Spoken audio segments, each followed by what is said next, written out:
Good evening. I'm Craig Smith. Young drivers in New York who drive on junior licenses will pay a higher price if they get caught driving and texting or driving and talking on a handheld phone. The new law took effect today, as Lynn Falsetti reports.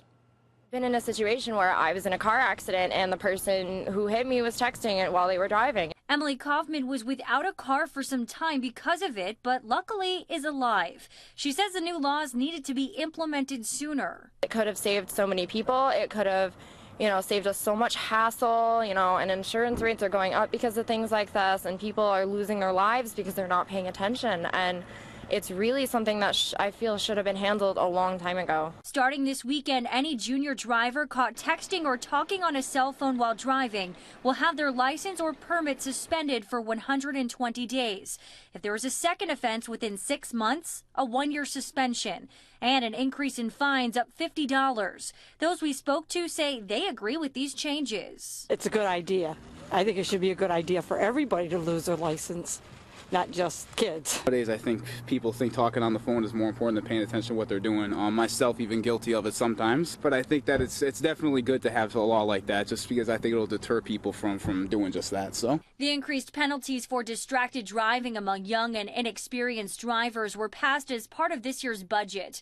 According to the National Highway Traffic Safety Administration, 10% of all drivers under the age of 20 are involved in fatal crashes where the driver was reported as distracted.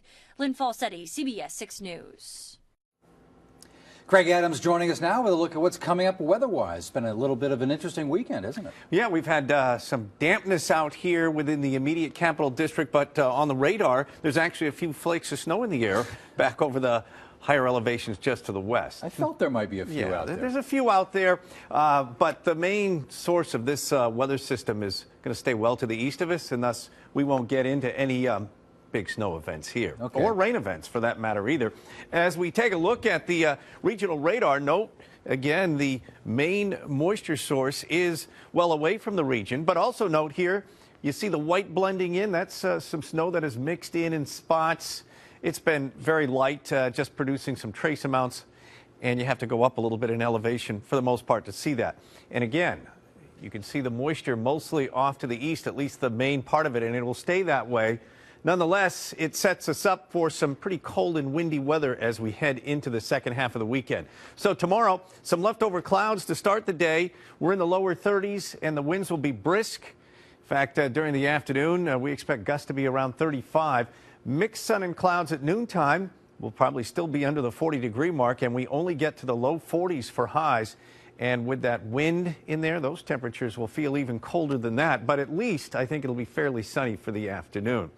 Now, as we head into this upcoming week, the first full week of November, question is, will these temperatures be sticking around for the duration? We'll talk more about that coming up in just a few minutes.